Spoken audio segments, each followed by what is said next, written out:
Once is an accident, twice is worth clocking, 3 times that bitch doesn't like you. Okay, so I actually got a comment on that video through my YouTube, and there was this mom who, about that particular part in the video, was very concerned about her daughter who's in her early 20s.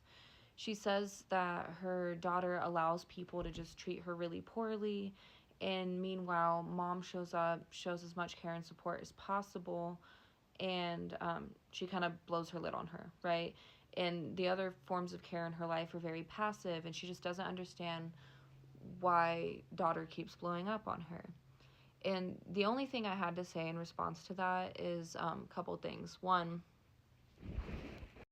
sometimes we can keep toxic people in our lives for a couple of reasons. One of them is maybe we use them to validate our low self-esteem, right?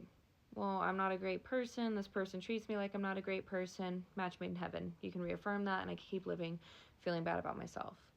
Other times, we allow people to be mean to us because, oh, well, I really hate that they don't like me. I keep getting the sense that they don't like me, so maybe I could get them on my side, right? It's kind of that desperation of trying to win people over, right? It's like the challenge that hasn't been solved yet, right? Or a third reason, a big one I used to use was, well, healthy relationships don't exist. Therefore, all people are fundamentally flawed. Everybody's messed up. No one's going to treat me right. So why am I surprised? Why should I care? Woe is me.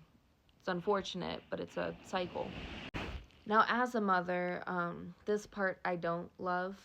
Um, Sometimes when you are that safe place for someone, they take all this crap from other people all the time, and they have to, put a cap on it, put a fake smile on, and put up with it because, well, if that person brings me to tears and that's them being nice, I don't want to find out if I confront them how much messier this can get.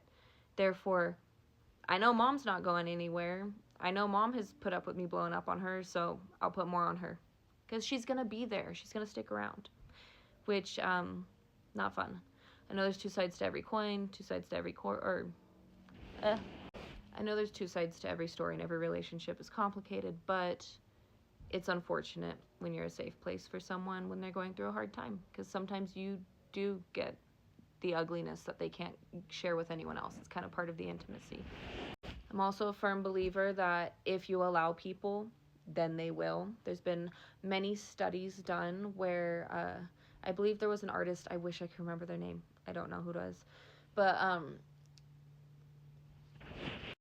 I wish I could remember their name, but I can't, unfortunately. However, this artist had a sign that just pretty much said that people could do whatever they want with her, and there was, something to cut her hair, something to tickle her with, and things to cause physical bodily harm.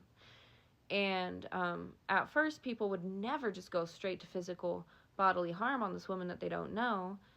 But as the boundary kept getting pushed and someone kept chasing to be that power dynamic in that next step and push it further to fulfill their own personal needs, this woman did lose hair. She did get beaten. She did get her clothes removed, and that says everything you need to know about human nature and the dangers of not having boundaries. So just because you're a safe place for a person does not mean you should allow them to figure out what extremes they can push with you because you're safe.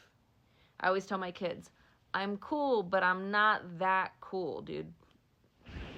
And the final takeaway with all of this is I want anyone that's supporting someone through a hard time to understand that sometimes when you're at your lowest or going through a tough time in your life and don't really have safe relationships, no matter the reason, sometimes having someone love you unconditionally or believe that you can do better or sees your potential in you can feel like pressure and judgment and too much to handle when you're in a space where you don't believe in yourself.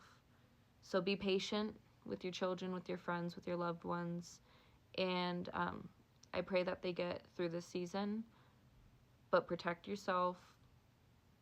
And one of the things I often say when I need to request space from people I love is I'm going to walk away right now because I know you love me and I know you don't want to be talking to me like this, but I'll be here whenever you need me. I just can't be here right now. So, I love you. Be kind to yourself.